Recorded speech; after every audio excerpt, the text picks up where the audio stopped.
pessoal, meu nome é Guilherme Saraiva Santana, graduando em Engenharia Mecânica pelo FJM, e estou aqui para apresentar meu trabalho no Sintegra. Bem, esse trabalho foi realizado por mim, pelo meu orientador Tiago Mendes e meu co-orientador Carlos Alexandre Oliveira de Souza, e tem como título Modelagem Computacional de uma turbina a gás aeronáutica com foco em sua cama de combustão. Bom, primeiro precisamos entender o que seria uma turbina a gás e o que seria essa câmara de combustão. Bom, a turbina a gás nada mais é do que um motor a reação.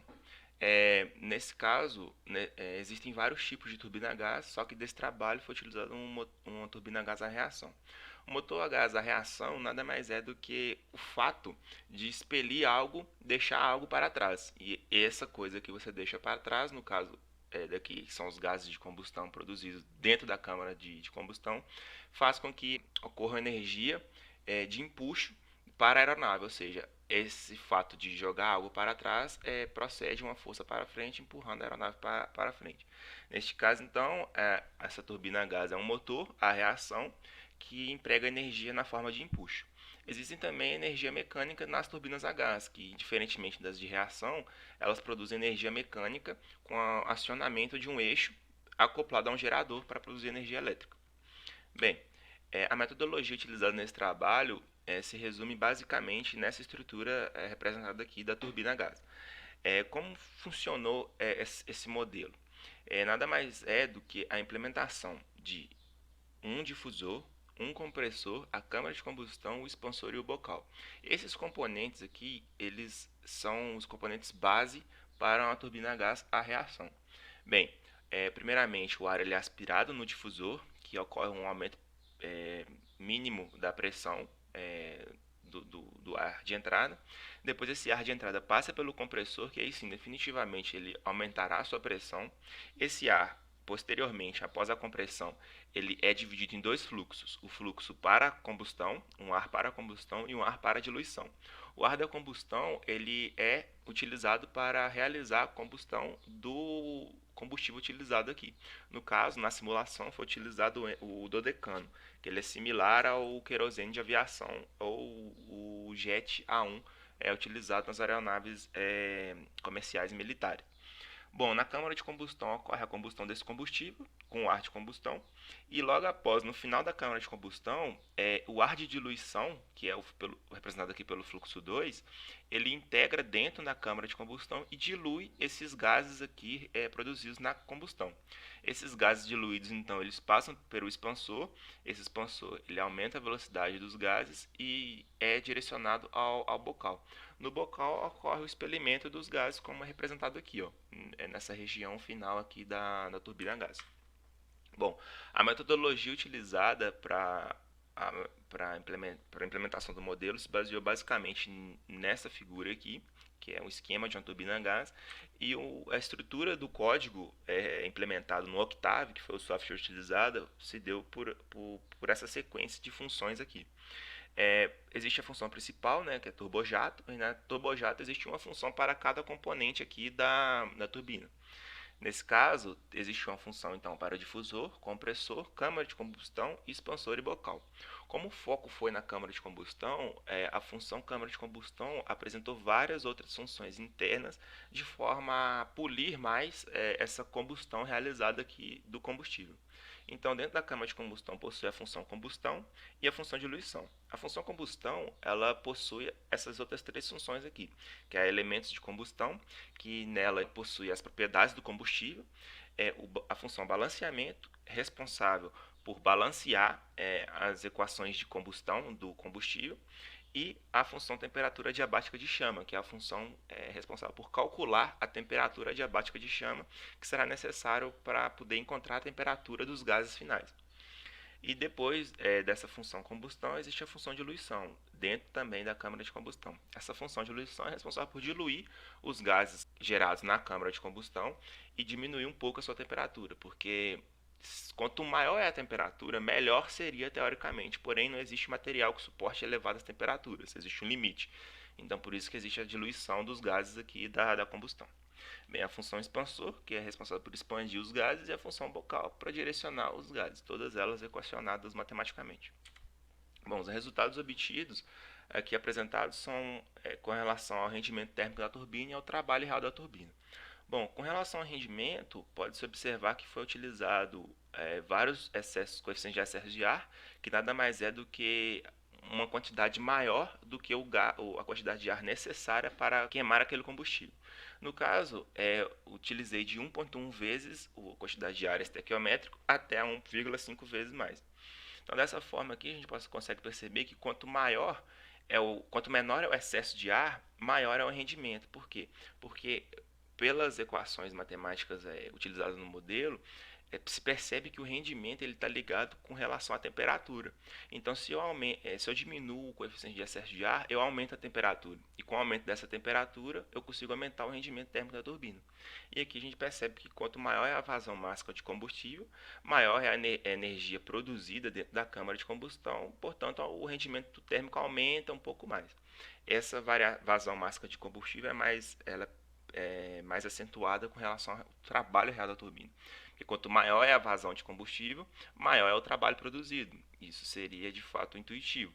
Porém aqui, quanto maior é o excesso de ar, maior é o trabalho real. Porque o trabalho real da turbina está diretamente ligado com a diferença de temperatura entre a entrada e a saída do expansor. Então, quanto maior é esse excesso de ar aqui, menor é a temperatura na entrada da turbina e menor é a temperatura na saída da turbina. Então, com isso eu consigo produzir um trabalho maior com maior coeficiente de excesso de ar. Bom, pela conclusão do nosso trabalho, a gente consegue perceber que os resultados eles foram compatíveis com a literatura e a implementação do modelo possibilitou a criação de um algoritmo bem estruturado, no qual cada componente da turbina possui a sua própria função, e com isso eu consigo polir mais cada componente e até mesmo implementar outras tecnologias que aqui não foram implementadas, uma vez que o foco do trabalho foi com relação à câmara de combustão. Então, a contribuição desse trabalho foi um algoritmo estruturado de forma que, para trabalhos futuros, eu possa implementar diversas outras tecnologias que não foram implementadas. Um exemplo é uma tecnologia no bocal aqui que possibilita a abertura e o fechamento desse bocal aqui para poder aumentar e diminuir a velocidade de uma aeronave, compressor com diversas fases de compressão, um expansor também com diversas fases de expansão, difusores diferentes com formatos diferentes, materiais diferentes também que não foi levado em conta aqui. Ou seja, foi um algoritmo organizado de forma que pode ser implementado no futuro diversas outras tecnologias. Bom, deixo aqui meu agradecimento à Pró-Reitoria de Pesquisa e Pós-Graduação, ao Instituto de Ciência e Tecnologia e à Universidade Federal do Vale de Jequitinhonha e Mucuri por possibilitar transmitir esse conhecimento a mim e realizar esse trabalho. Agradeço a todos a atenção, muito obrigado. Olá, pessoal, bem-vindos à 8ª edição do Sintegra. Meu nome é Jennifer Daiane, sou discente do curso Bacharelado em Ciência e Tecnologia do campus de Anaúba. Em conjunto com a docente Helen Patrícia Alves Rocha e as discentes Ana Paula da Fonseca e Ananda França, elaboramos um estudo de revisão bibliográfica cujo tema é a avaliação do potencial de captura de CO2 pelo uso de resíduos lignocelulósicos em operações energéticas na indústria de celulose. Desde já, gostaria de agradecer a participação de todos vocês e espero que vocês gostem do nosso trabalho. Para introduzirmos sobre este estudo, é de suma importância compreendermos 2 pontos fundamentais para essa problemática. Primeiramente, e não menos importante, é sobre o desenvolvimento sustentável. Ele é um dos parâmetros que vem crescendo cada vez mais no setor industrial, devido às normatizações que estão sendo criadas. Essas normatizações têm o intuito de diminuir os impactos ambientais provocados pelas indústrias e tornar o processo de produção cada vez mais eficaz. Além disso, outro ponto importante é a redução nas emissões de CO2. Sabe-se que o setor industrial é um dos setores que mais emitem CO2. Essas emissões em larga escala contribuem para a formação de gases causadores do efeito estufa. Com isso, torna-se viável a adoção de práticas de captura de CO2 e o uso de tecnologias alternativas para a geração de energia nas indústrias, em específico na de papel e celulose, que possuem um elevado potencial energético para aplicação em seus processos.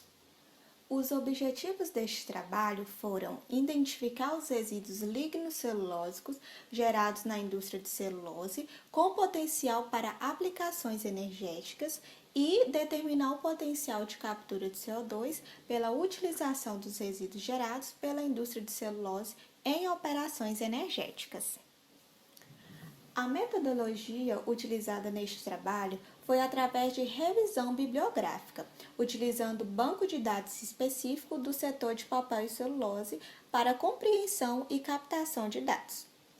Para que vocês possam compreender melhor sobre como foi realizado este estudo, montamos um esquema de como fizemos as análises na literatura. Este fluxograma representa os pontos-chave que utilizamos para a captação de dados fornecidos pela literatura. O primeiro passo foi estudar como é a indústria de celulose e seu processo de produção. A partir disso, foi possível compreender que resíduos lignocelulósicos são gerados durante a produção da pasta de celulose. Estes resíduos podem ser classificados em resíduos florestais ou resíduos industriais. O segundo passo foi compreender a possibilidade de reciclagem desses resíduos. Após essa compreensão, foi possível determinar o potencial energético dos resíduos nas operações industriais. Por fim, e não menos importante, compreendemos também o papel econômico da indústria de papel e celulose e como ela influencia na balança mundial e nacional.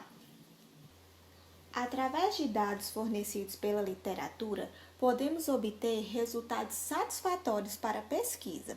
É válido ressaltar sobre o ranking de produção de celulose mundial, sendo uma peça fundamental para compreendermos melhor sobre esse setor. De acordo com o Instituto Brasileiro de Árvores, o IBÁ, o Brasil ocupa a segunda posição dos maiores produtores de celulose do mundo, ficando apenas atrás dos Estados Unidos. Além disso, o Brasil também se consolida no ranking mundial em 8ª posição dos produtores de papel do mundo.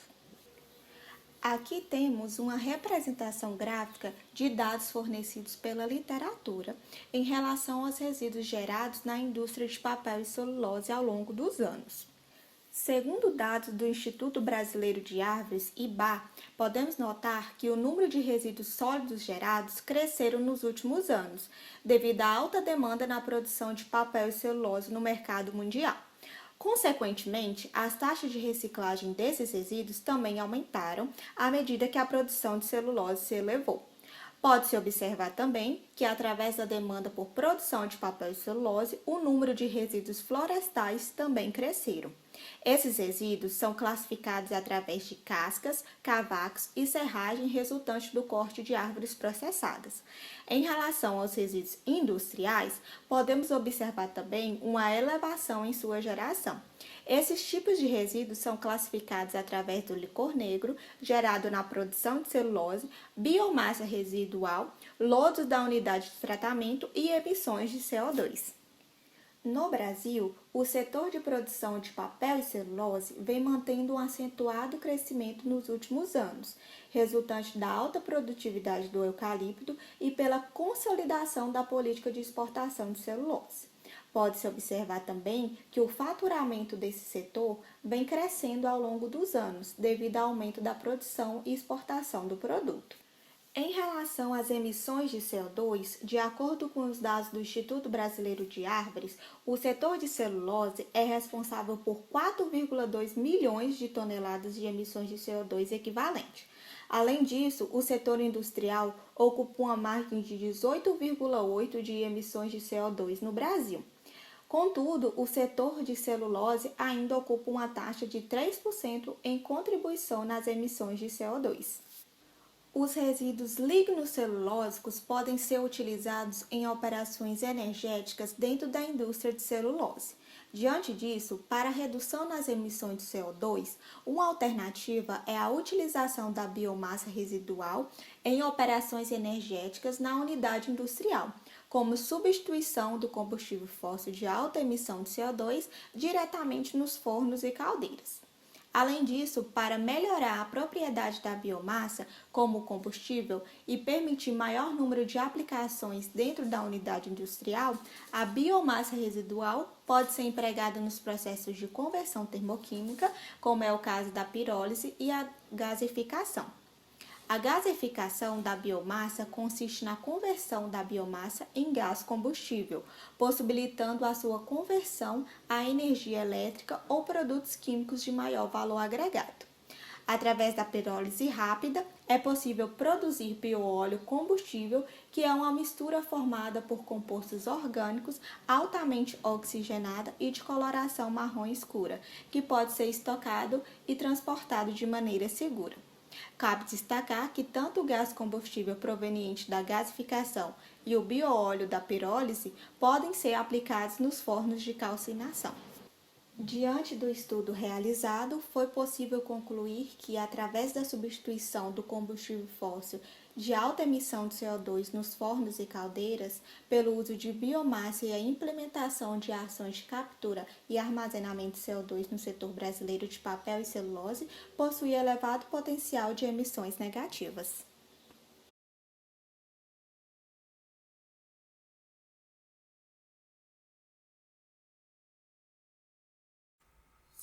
Olá, eu vou apresentar agora o projeto de pesquisa intitulado Custeio baseado em atividades aplicadas à gestão de custos logísticos, desenvolvido no campus do Mucuri, da Universidade Federal dos Vales de Jequitinhonha e Mucuri, no curso Bacharelado em Engenharia de Produção, que teve como integrantes eu, Rodrigo Peixoto de Paulo e Silva, Rafaela Sobreira Rodrigues, a professora docente mestra Patrícia Vieira da Silva e a professora coordenadora do projeto, doutora Raquel de Souza Pomperman.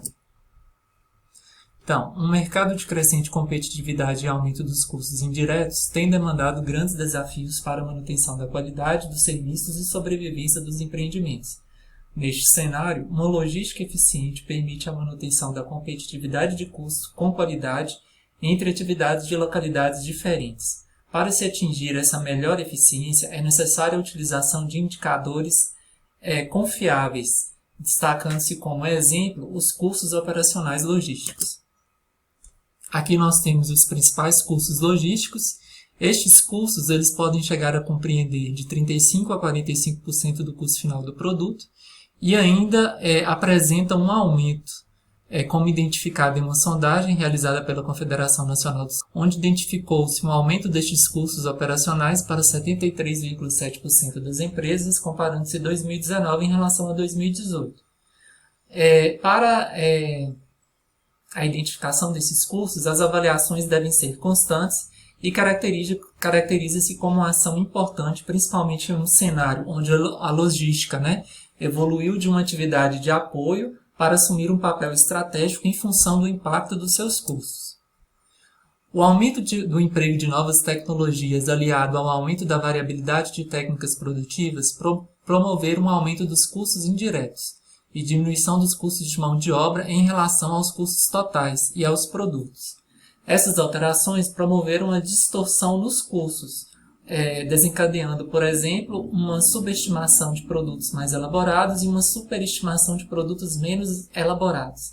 Neste cenário, o custeio baseado em atividades destaca-se como uma alternativa que procura reduzir essas distorções provocadas pelo rateio, arbitrado aos custos indiretos, tendo como consequência melhor visualização dos custos. O trabalho teve como objetivo aplicar e analisar o método de custeio ABC em um setor de logística, a fim de contribuir para melhor conhecimento dos custos decorrentes deste setor e seu impacto nos produtos comercializados, permitindo melhorar as decisões por parte dos gestores. Então, foi implementado um estudo de caso, onde o levantamento dos dados de custo foi feito por meio de base na análise documental e a identificação das atividades por meio de observação dos departamentos. Empregou-se a ferramenta Excel para realizar os cálculos e construção dos gráficos. A implementação foi dividida em 5 etapas que serão descritas à frente. Então, a empresa foco do estudo teve um nome fictício, denominado como Alfa, é uma empresa comercial, ou seja, que adquire os produtos prontos para serem comercializados. Nessas empresas, o custo direto compreende ao custo da mercadoria vendida, E aqui na figura 1, ela demonstra o comportamento dos custos ao longo da cadeia de suprimentos. Aqui nós temos a localização da empresa foco do estudo e podemos verificar que a soma do produto final compreende o preço, né, do produto final compreende o somatório de todos os custos operacionais e dos lucros, que são acumulados nos nós localizados ao montante desta cadeia. Então, iniciando a implementação do custo, primeiro realizou-se a identificação dos custos totais, englobando os diretos e os indiretos. Os objetos de custeio, né, utilizados para análise foram 5 produtos mais relevantes da empresa. Utilizou-se a base de dados do mês de julho de 2021. Então, na sequência, realizou-se a distribuição dos custos indiretos entre os departamentos identificados, que foram 6 departamentos. Promovemos a identificação das atividades mais relevantes em cada departamento, totalizando 33 atividades. Definimos os direcionadores dos recursos, que servem para determinar o consumo, né, desses recursos pelas atividades. Na sequência, definimos as proporções de consumo com base nos direcionadores, né? Fizemos a alocação dos custos às atividades e a definição dos direcionadores das atividades, que servem para quantificar o consumo dessas atividades pelos produtos. Na sequência, realizamos o cálculo das proporções, como feito ante todos os produtos comercializados pela empresa, porque os custos indiretos totais foram utilizados por todos os produtos. Fizemos a apropriação do custo das atividades aos produtos e a obtenção do custo indireto total, como a gente verifica aqui na soma total. E fizemos o cálculo do custo final dos produtos, que compreende a soma dos custos diretos mais indiretos. Então, realizados os cálculos, partimos para a análise. Então, identificou-se que o departamento com maior parcela de custos indiretos foi o departamento de expedição, compreendendo 73,29% dos custos indiretos totais, e, em segundo lugar, armazenagem de produtos. Fizemos a análise em relação ao consumo pelos objetos de custeio e obtemos que o departamento com maior custo indireto foi o de expedição, seguido pelo administrativo logístico. Fizemos a análise para identificar as atividades, o custo das atividades, né, sendo identificado, então, as atividades com maior custo indireto, com maior consumo dos custos. A atividade é 8, entregas, compra de materiais, requisição e alocação dos pallets. Na sequência, identificamos o produto que apresentou maior custo indireto, sendo este o produto B, e a atividade D consumida por este produto que representou maior custo foi a atividade E8 de entrega. E, por fim, identificamos que o produto A foi aquele que apresentou o maior custo total. Por quê? Porque foi o que teve o maior custo direto. Então, verifica-se que o custeio ABC possui grande aplicabilidade no setor, com a apuração mais precisa dos custos indiretos, promovendo informações variadas e mais próximas da realidade. Por meio dessas informações, podemos implementar ações estratégicas de melhoria, como redução do custo das atividades mais onerosas, principalmente daquelas que não agregam valor ao cliente, dentre outras. A aplicação do método não é uma tarefa fácil, o nível de detalhamento das atividades é diretamente proporcional à complexidade e ao custo. Logo, o grau de implementação deve estar atrelado ao objetivo da empresa, pois um menor grau de detalhamento conduz para um menor custo e uma resposta mais rápida. Independente deste grau de detalhamento, identificamos como pontos fundamentais para o sucesso dessa implementação o comprometimento dos colaboradores, a presença de um sistema de formação, gestão comprometida, conhecimento dos fluxos da empresa e do processo de implementação do método. Algumas referências utilizadas e obrigado. Olá pessoal, vamos dar início aqui agora à apresentação relativa ao Sintegra, né? E o tema em questão é a solução para a equação do calor unidimensional na barra finita através da série de Fourier. Esse trabalho foi feito por mim, Ítalo, e pelo professor Leonardo Gomes, ambos pela UFB também. O objetivo dessa apresentação aqui é introduzir alguns conceitos relativos à série de Fourier e discutir algumas soluções, né, para a equação do calor, que é uma aplicação da série de Fourier, né? A metodologia que a gente utilizou aqui foi fazer uma apanhada geral das ideias, né, nas principais bibliografias sobre o assunto, e trazê-las aqui nessa apresentação de hoje. A problemática a ser resolvida é propor soluções, né, para a equação do calor através da série de Fourier. Falando sobre o autor agora, o Fourier ele foi um matemático físico francês, né, conhecido por alguns trabalhos, transformada de Fourier, por exemplo, a lei de Fourier, as próprias séries, né. Outras peculiaridades, ele foi orientado por Lagrange, orientou também alguns nomes famosos, né, como o Dirichlet e o Navier, que são famosos aí também na matemática. E esse é um breve pedaço da história deste matemático e físico, que foi o precursor desse trabalho aqui. Bom, mas o que são séries e para que elas servem? Basicamente, as séries se tratam ali de somas de múltiplos termos, né? No caso, a gente tenta aqui aproximar funções através dessas séries. Não simplesmente somar termos, como fazíamos com séries geométricas, né? PAs, PGs, né? No ensino médio. Não, aqui a gente tenta aproximar funções através de séries. Por exemplo, uma série de Taylor aqui, que é um tipo de série que é vista no cálculo 2, né? Funções de várias variáveis. Você tenta reescrever funções através de séries de potências. E com a série de Fourier, a ideia é similar, só que ao invés de usar série de potências, né? Como fazíamos com série de Taylor, a gente tenta reescrever funções através de combinações lineares entre sinos e cossinos. Outro conceito preliminar, né, antes de entrar no assunto, o que são funções periódicas? Matematicamente é isso, né? Uma função é tida como periódica, se trata do x, né? Nota que a função foi definida na reta inteira. A gente tem f de x mais t igual a f de x, onde o menor valor de t aqui é chamado de período fundamental da função. Coeficiente de Fourier. Bom, quando a gente tenta escrever uma função através de uma série de Fourier, tem alguns termos em análise, né? O A0, A, N, B, né? Como vocês podem ver aqui. Que termos são esses? Bom, como a gente está tentando reescrever uma função, esses termos dá para a gente deduzir que eles estão inteiramente ligados a ela, né? Para tornar boa essa aproximação.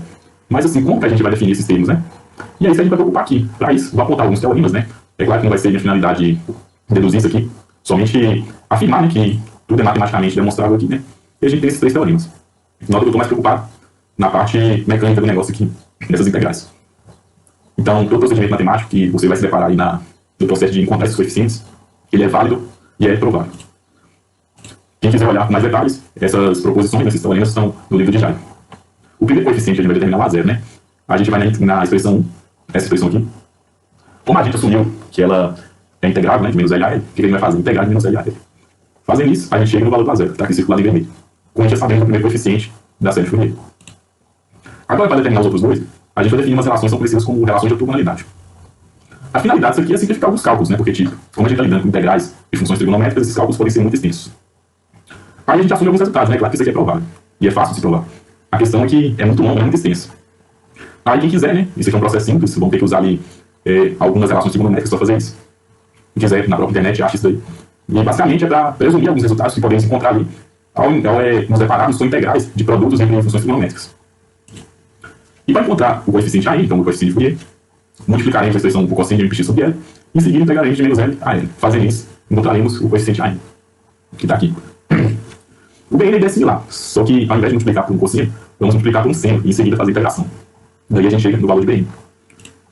Bom, agora a gente já conhece mais ou menos a cara, né? Que tem uma série de Fourier, mas só isso não é o suficiente, né? A gente precisa fazer alguns questionamentos. Será que toda função é igual a sua série de Fourier? Será que isso é válido para todo tipo de função? A gente vai ver que não. Tem algumas restrições. Por exemplo, aqui a gente tem uma função aproximada de uma série de Fourier, mas não necessariamente uma função é igual a sua série de Fourier. Pode haver casos onde há divergência, né? Então, a igualdade não é satisfeita, né? A função f fosse diferente da série encontrada. E nisso a gente vai impor mais algumas condições, né? Para verificar mais essa questão aí. Com isso, né, o DJ coloca alguns teoremas, né? Essa proposição aqui. Uma função f definida na reta inteira, né? Ela é seccionalmente contínua, se ela tiver apenas um número finito de descontinuidades, em um intervalo limitado. Ou seja, aqui a gente tem um exemplo. Função sinal, essa é típica. Nota que de menos infinito até zero e de zero a mais infinito, ela não tem problema nenhum. Ou seja, se a gente quisesse calcular a série de Fourier dessa função ali, nesse intervalo, pode ser que conseguiríamos, né? Tem uma outra hipótese para avaliar. Mas ela não é contínua nos intervalos de menos 1 a 1. Ou seja, ela não é totalmente contínua. Ela é contínua em só um pedaço dela, em só uma sentença, né? Só no caso aqui de menos infinito até mais infinito. Então, esse é um caso de função que é seccionalmente contínua, apesar de apresentar algumas continuidades ali. Outra. Uma função é seccionalmente diferenciável, se tanto ela quanto a derivada forem seccionalmente contínuas. Aqui a gente tem um exemplo de uma função que era seccionalmente contínua, mas a derivada não é. A função é contínua para todo ponto, mas a derivada dá problema nenhum, por exemplo. Aqui a gente tem um teorema de Fourier, que ele fala o seguinte. É uma função, ela é seccionalmente diferenciável e de período 2 é zero. Se ela for seccionalmente diferenciável, né, podemos afirmar que ela converge em todo ponto de x para a sua série de Fourier. Se ela é seccionalmente diferenciável, ela é seccionalmente contínua. Daí, a gente pode tomar que, se quisermos calcular a série de Fourier de uma função dessas, vai ser uma boa aproximação, sim. Aqui a gente tem alguns exemplos. A série de Fourier de x de 2 é dada por isso aqui, e a de f de x é dada por isso, só para exemplificar. Bom, definidos esses conceitos, já somos capazes de lidar com a equação do calor. A equação do calor se trata de um modelo matemático, né, onde podemos estudar a propagação do calor no meio contínuo. anteriormente apresentamos a série de Fourier, e essas vocês vão ver que vão aparecer aqui quando tentarmos solucionar esse problema aqui de função do calor. Com base na lei de resfriamento de Fourier, sabemos que a equação do calor, a forma geral dela é dada da seguinte forma. Uma função de duas variáveis, né? Aqui eu tenho a derivada parcial com relação a t. Estou falando que isso é igual a k, que é uma constante, vezes a derivada parcial de segunda ordem da função u com relação a x. E aí o que acontece? Esse é uma constante chamada de difusibilidade térmica, né? Basicamente ela mostra como que o calor, né, se comporta num determinado meio contínuo, né? Então está intrinsecamente ligado ao material, né, do meio que a gente está analisando. Quem quiser a dedução disso aqui está no diário também. Para iniciar, a gente vai começar no caso mais simples. Vamos pensar numa barra com suas extremidades mantidas a 0 graus. Aqui a gente tem uma barra, né? Nota que ela tem comprimento R. E a gente está assumindo também que ela seja uniforme, né? Ou seja, ela tem uma distribuição igual de massa ali, né? Esse problema, se for expresso matematicamente, vai ser da seguinte forma, né? Aqui eu tenho a condição imposta, né? Que nas extremidades a temperatura é 0. Outra condição inicial eu coloco é que não t igual a 0, a função u de x é igual, né? 1 f de x. Olha que restrição que eu fiz aqui. U é uma função de duas variáveis, né? Eu estou falando que com t igual a 0, essa função de duas variáveis é igual a uma função de uma variável. Então, uma restrição bem grande que eu fiz aqui. E isso vai ter que ser levado em consideração quando eu for tentar resolver. Para resolver, a gente usa um método chamado de separação de variáveis. A gente vai propor que a função u de xt é dada por um produto de duas outras funções. A gente propõe que uma função de duas variáveis é dada por um produto entre duas funções de uma variável. Aí, feito isso, a gente pode derivar isso aqui e substituir na equação do calor. Fazendo isso, a gente vai chegar no seguinte, né? A gente vai chegar neste termo do lado esquerdo e neste do lado direito. Isso aqui só pode ser igual, né, se ambos forem mais uma constante, né? Tem duas igualdades ali, eu posso dizer isso. Isso resulta num sistema de EDOs. E o trabalho agora é resolver essas EDOs. Essas EDOs, o livro Boyce aborda como você pode resolvê-las, né? Mas essa primeira é uma EDO de segunda ordem. Há alguns métodos aí, variação de parâmetros, redução de ordem, que podem ser utilizados aí para solucioná-la. Independente do método, quem fizer vai chegar que a solução dela é essa. Onde esse aqui, ó, o valor da função, né? É igual a pessoa que é. Já resolvendo a segunda EDO, que é uma EDO de primeira ordem, é uma EDO separável, né? Pode ser resolvida com método de EDO separáveis, ou fator integrante. Quem fizer vai chegar nessa solução. Onde o lambda é o mesmo valor de anteriormente, n sobre e. E após aplicar as condições do PV e F, né? Essas condições aqui, relativas à temperatura nas duas extremidades, e essa segunda condição aqui, que no t igual a 0, a função u de x é igual a f de x, vai sobrar o seguinte daquelas soluções lá. Vai sobrar só isso. Nota que aqui tinha um cosseno antes, o cosseno vai subir. Vai sobrar só o seno da dissolução da EDO de segunda ordem. E a gente vai continuar do mesmo jeito. Como a gente propôs que u é dada pelo produto entre as duas, está aqui, a função u. Podemos generalizar isso, né? Colocando em um somatório. Isso aqui é fruto de outro teorema, né? Princípio da superposição. Basicamente, o que ele tenta levar em consideração é o fato de que combinações lineares disso aqui e múltiplos também são soluções do problema, né? Então, esse somatório é válido. No CN, a gente sabe desde o capítulo anterior que pode ser definido dessa forma aqui. Só levando em consideração, né? Só levando atenção para o seguinte fato. Esse problema que a gente acabou de solucionar, ele é restrito nessa solução dele para aquelas determinadas funções do sistema. Se eu mudo as funções do sistema, aquela solução também muda. O que eu propus lá? Eu propus que nas extremidades a temperatura era nula. Mas e se não for? Por exemplo, nesse primeiro caso aqui, funções de fronteira não homogêneas, seria um caso onde a temperatura não é nula nas extremidades. Olha como que a solução do problema muda. Muda bastante, né? Aparece alguns termos aqui que a gente não viu. E se a barra estiver sujeita a outras funções laterais, né? Por exemplo, se a variação ali nas extremidades for nula, né? A variação da temperatura. Não estou dizendo que a temperatura é nula, estou dizendo que a variação é nula. Ela vai ter uma solução dessa cara aqui. Então, conforme você vai mudando as funções do sistema, muda também o formato da solução. Aqui tem um exemplo, né? Só para mostrar como que seria uma solução de um problema desse tipo. Seria do tipo que a gente apresentou mesmo. Nota que aqui eu só mudei isso aqui. Eu coloquei uma função constante, né? Só para simplificar, mais fácil ainda. Esse é o caso mais simples, né? Então, a solução encontrada tem a cara da que a gente contou aqui. Bom, conclusão. Através disso, a gente comprovou, né, a solução clássica para o problema de função de calor, que é presente nessas bibliografias que a gente apresentou aqui. E, além disso, a gente trouxe alguns conteúdos que são vistos, né, em cálculo 2, né, função de várias variáveis e equações diferenciais, né.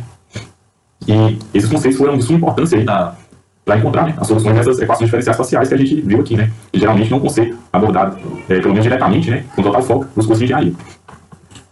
Aqui estão as referências, né, livro de engenharia, folha de base aqui, e outros, né, o Boyce para a questão das equações diferenciais e outros livros aí, do assunto de série de Fourier e equação do calor. E é isso, pessoal, muito obrigado pela atenção.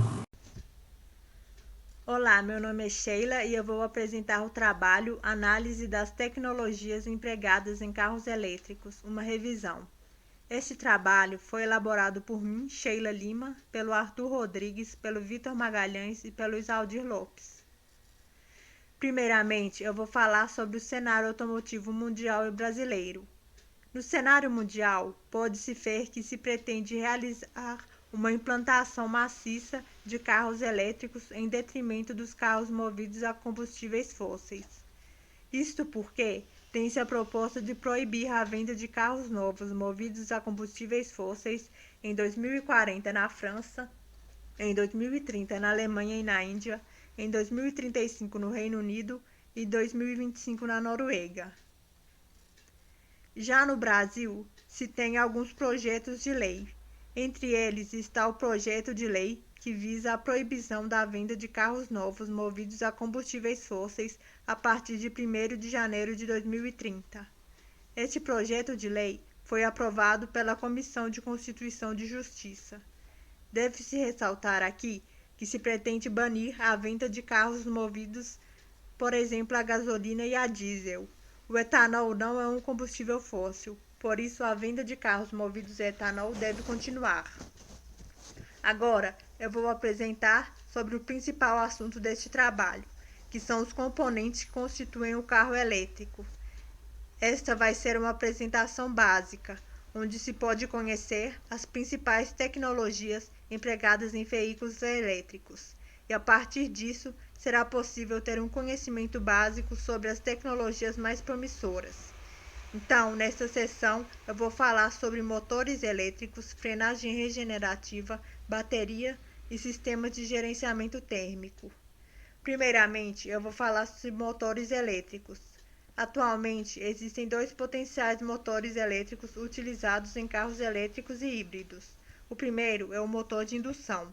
Nele se tem 2 componentes principais: o rotor, a parte rotativa, e o estator, a parte estática. O funcionamento dos motores de indução se iniciam a fornecer corrente alternada ao enrolamento do estator.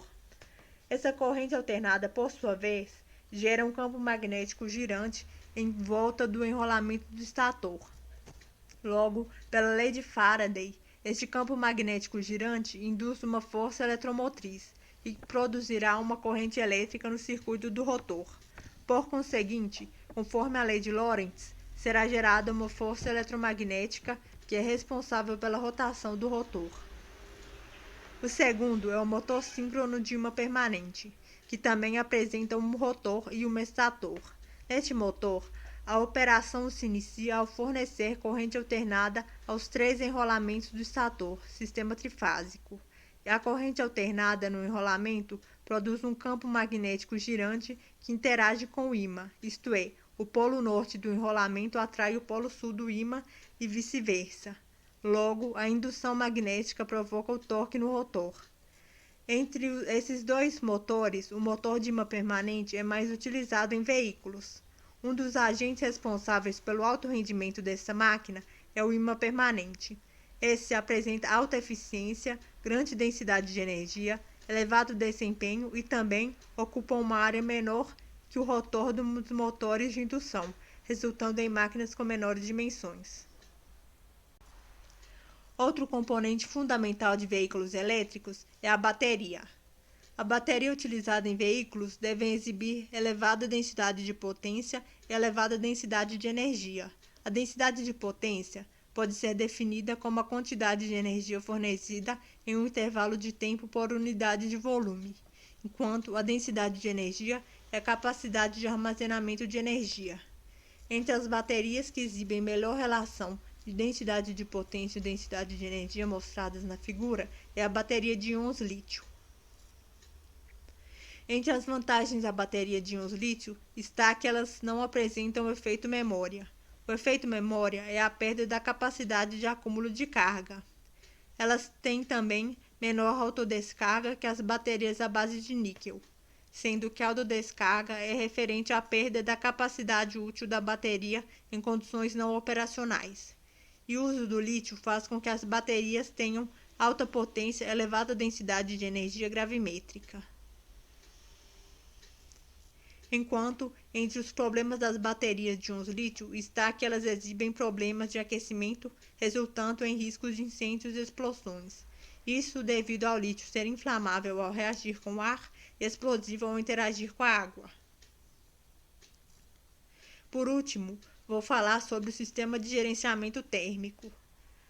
Como falado, as baterias à base de lítio são baterias mais usadas em veículos elétricos e híbridos, porém, em altas temperaturas podem resultar em desastres. Dessa forma, essas baterias são acopladas a um sistema de gerenciamento térmico que é responsável pelo controle de temperatura. Este controle de temperatura, por sua vez, faz com que se mantenha a segurança, o desempenho ou a vida útil da bateria. Para o sistema de gerenciamento térmico da bateria operacionalizar com bom desempenho, este sistema deve apresentar as seguintes funções básicas: a refrigeração para retirar o calor gerado pelas células da bateria, o aquecimento para não ocorrer perda de calor quando a bateria é exposta a ambientes de baixa temperatura, o isolamento para reduzir a variação de temperatura da bateria devido à temperatura ambiente e a ventilação para a remoção dos gases perigosos da bateria. Essas funções básicas são fundamentais para se obter o controle de temperatura adequado. Os controles de temperatura tradicionais são realizados através do sistema de ar forçado e do sistema de líquido, onde o sistema com líquido exibe maior desempenho, isso devido ao líquido ter maior condutibilidade térmica que o ar. Entretanto, este sistema com líquido tem a desvantagem de apresentar alto custo, mecanismo complexo e suscetibilidade a vazamento dos fluidos. Com essa apresentação, foi possível compreender o sistema de funcionamento de alguns componentes do carro elétrico. Entre os componentes mais promissores estão os motores de ímã permanente, as baterias de íons lítio, a frenagem regenerativa e o sistema de gerenciamento térmico por líquido. Essas são as referências utilizadas para elaborar a apresentação e agradeço a atenção. Olá pessoal, sejam bem-vindos. Vou falar para vocês sobre o trabalho intitulado Síntese de ésteres metílicos provenientes de ácidos graxos derivados da macaúba. Esse trabalho foi feito por mim, Clarissa, pela Bárbara e pelo Paulo Henrique Fidêncio. Bom, com o crescimento da necessidade de combustíveis e o surgimento das preocupações ambientais em relação ao uso de combustíveis fósseis, que tem mais ou menos 80% de uso pela população mundial atualmente, pesquisas têm sido conduzidas para a obtenção de combustíveis de fontes renováveis, e dentre eles destacam-se os biocombustíveis, e mais ainda o biodiesel. Ele apresenta características físico-químicas semelhantes ao diesel e é constituído de uma mistura de ésteres monoalquílicos de ácidos graxos, produzidos por transesterificação de triacilgliceróis na reação com álcools de cadeias curtas na presença de um catalisador. Um catalisador muito eficiente para essa conversão é o óxido de cálcio, pela sua elevada basicidade, pelo baixo custo de produção e pela baixa solubilidade em metanol. E pensando em um fruto abundante na região que pudesse ter uma boa participação na reação, a macaúba foi escolhida e colhida na região da bacia do Rio Pandeiros, em Minas Gerais. O objetivo geral desse trabalho é sintetizar ésteres metílicos por uso de catálise heterogênea, utilizando como fonte de ácidos graxos o óleo de macaúba, proveniente da bacia do Rio Pandeiros, Minas Gerais. Os objetivos específicos são usar a catálise heterogênea para a obtenção do biodiesel, otimizar as condições de uso desse óleo de macaúba, as condições de uso do catalisador também, e identificar a presença de ésteres no produto final. A metodologia do trabalho consistiu na obtenção do óleo, na preparação do catalisador, na reação de transesterificação e na caracterização do biodiesel.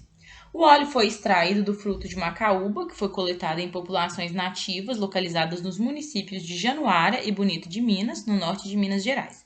A semente para retirada do óleo foram extraídas nas cooperativas dessas comunidades e ele foi extraído pelo método de extração a frio, por meio de prensagem, com auxílio de uma prensa mecânica, e depois foi centrifugado para a separação das impurezas. O catalisador testado foi o óxido de cálcio sintético, que foi colocado em cadinho de porcelana e calcinado em uma mufla às temperaturas de 200, 600 e 800 graus Celsius, todas por 4 horas. A reação de transesterificação para a produção do biodiesel foi realizada sob refluxo, o que evita perdas, com agitação magnética, e a temperatura do meio reacional foi de 120 graus Celsius. O catalisador foi usado juntamente com óleo de macaúba vegetal e metanol, com as relações de óleo metanol de 1:100, 1:30 e 1:20, com um tempo reacional de 120 minutos. A caracterização do biodiesel foi feita através da análise de infravermelho utilizando um espectrômetro. Além disso, a espectroscopia de ressonância magnética, ou RNN, também foi feita. O solvente utilizado na RMN para essa análise foi o cloroformo deuterado. Os resultados desse trabalho foram analisados por meio da difração de raio-x do catalisador, pelos difratogramas de óxido de cálcio, pelo espectro de infravermelho das amostras e pelo espectro de RMN. No caso da análise do DRX do catalisador, o óxido de cálcio passou por um tratamento térmico para a ativação dos seus sítios ativos e, com isso, obter um maior teor de ésteres. Nessa figura, é possível ver os difratogramas do óxido de cálcio em diferentes temperaturas de calcinação. Os picos sinalizados com asterisco indicam a presença de óxido de cálcio. Os outros picos menores ocorrem devido à exposição do ar, por mais adequado que seja o armazenamento do material. Isso pode acontecer pela interação do óxido de cálcio com a umidade do ar, convertendo em hidróxido de cálcio. Com relação aos difratogramas de óxido de cálcio, ao aproximar o difratograma em um dos ângulos que indicam a presença de óxido de cálcio, percebe-se a diferença entre a largura desses picos. Nessa figura, a gente consegue ver os difratogramas de óxido de cálcio no ângulo em torno de 37,5. E a partir dessa figura também é possível notar que com o aumento da temperatura de calcinação ocorreu um aumento na largura dos picos. O alargamento ocorre quando há uma diminuição no tamanho dos cristais e, como estudado, o desempenho de um catalisador sólido está diretamente ligado à dimensão média dos cristais que o compõem. Quanto menor o tamanho dos cristalitos, maior a área superficial, maior a dispersão, mais sítios ativos disponíveis e, com isso, melhora a performance do catalisador. Dessa forma, sabe-se que provavelmente o óxido de cálcio calcinado a 800 graus Celsius teve um melhor desempenho devido a esse fator que é indicado no gráfico. Com relação ao espectro de infravermelho, nos espectros do biodiesel metílico de macaúba, com o uso da proporção de 1:100 da reação, onde está mostrado nessa figura, observa-se as principais bandas características de vibrações de estiramentos assimétricos, em 2.919 a 2.849 centímetros a -1, mais ou menos. Na região de 1738 ocorre a banda com forte intensidade atribuída à vibração de estiramento do C-O de ésteres, Em 1450 aparece a banda com intensidade média, referente à deformação angular simétrica do grupo metila. A presença de uma banda de absorção em 1738 é característica de éster alifático saturado. Essa banda associada com a absorção dos ésteres nas regiões de 1300 e 167 é indicativa da função éster. Nota-se também a ausência de bandas em 3.640 a 3.200, característica da hidroxila, que é importante que não tem. E pelo espectro de RMN, que foi feito das amostras das proporções de 1:100, foi possível observar a síntese de ésteres, que foi observada pelos hidrogênios ligados aos carbonos metílicos próximos ao oxigênio que estava ligado à carbonila. A gente pode observar isso nesse gráfico, na parte de 3,5 a 4,8 partes por milhão. As conclusões que podemos chegar é que o catalisador de óxido de cálcio teve sua melhor eficiência na síntese do biodiesel de óleo de macaúba em 800 graus Celsius, na proporção de 1:100, em que foi verificado maior intensidade de sinal. Assim, foi possível verificar, através do espectro de infravermelho, o surgimento das bandas características dos grupos funcionais de éster, bem como pelo espectro de ressonância magnética nuclear de hidrogênio. Foi possível ver os sinais característicos de hidrogênios acoplados em carbonos próximos ao grupo funcional de éster, confirmando assim a eficiência da catálise heterogênea na conversão do óleo em biodiesel.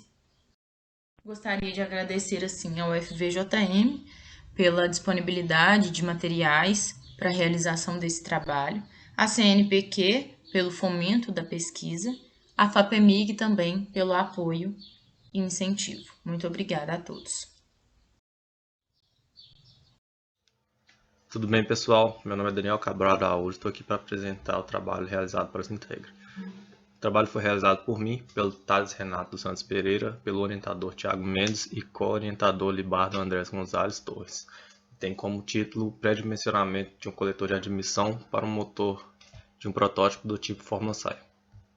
Este tema foi motivado pela existência da equipe Real Race, que é uma equipe de Fórmula SAI presente na UFVJM, no campus JK, responsável por construir um protótipo tipo Fórmula, no qual será submetido à competição.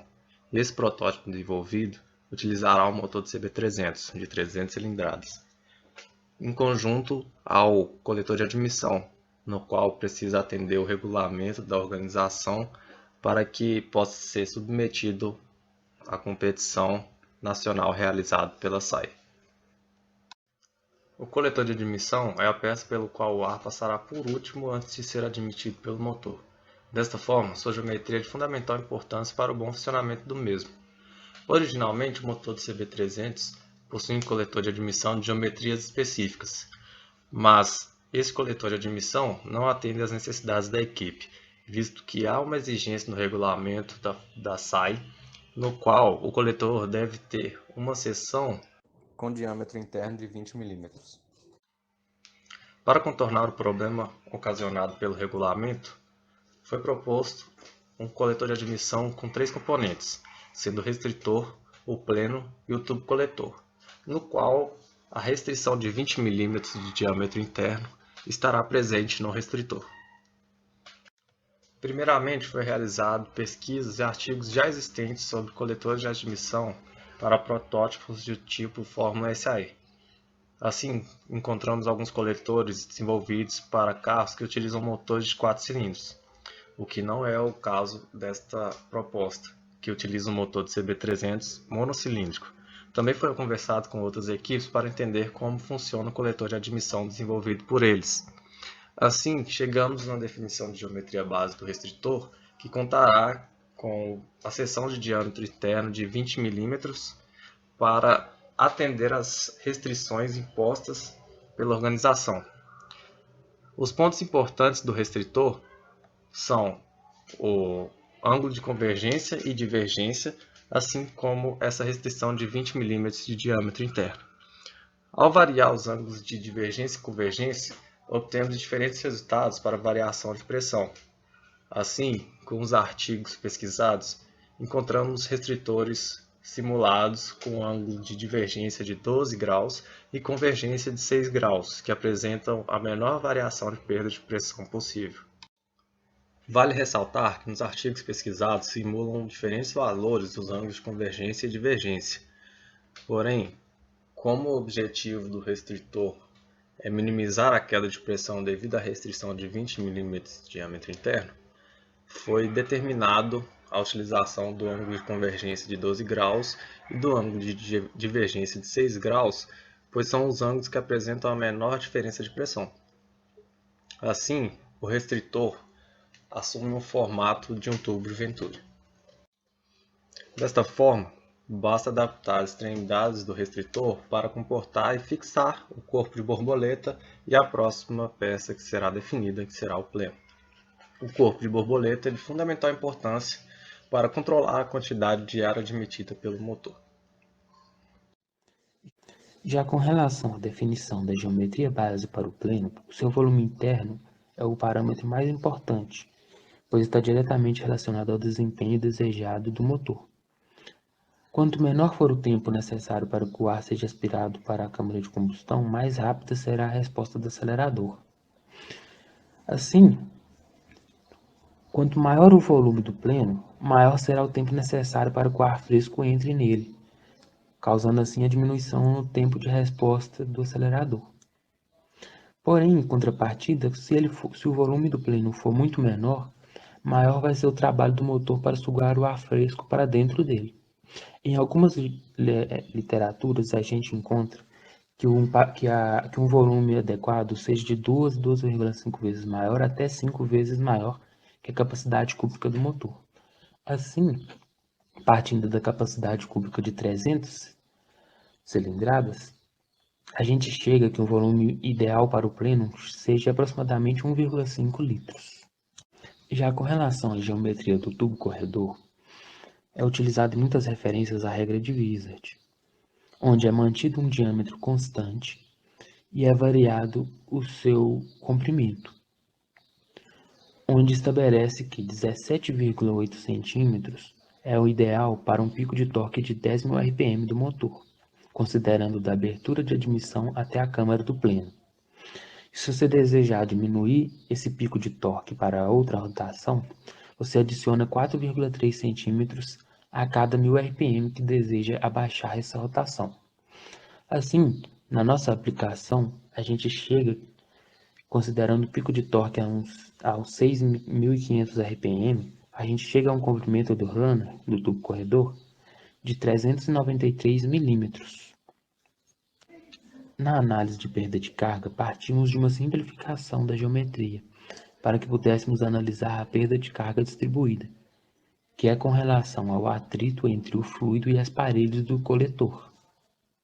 Com a definição da geometria base para as peças definidas nos slides anteriores, foi feita a montagem dessas peças modeladas, onde pode-se destacar aqui na imagem a entrada de ar e a parte que é conectada ao motor.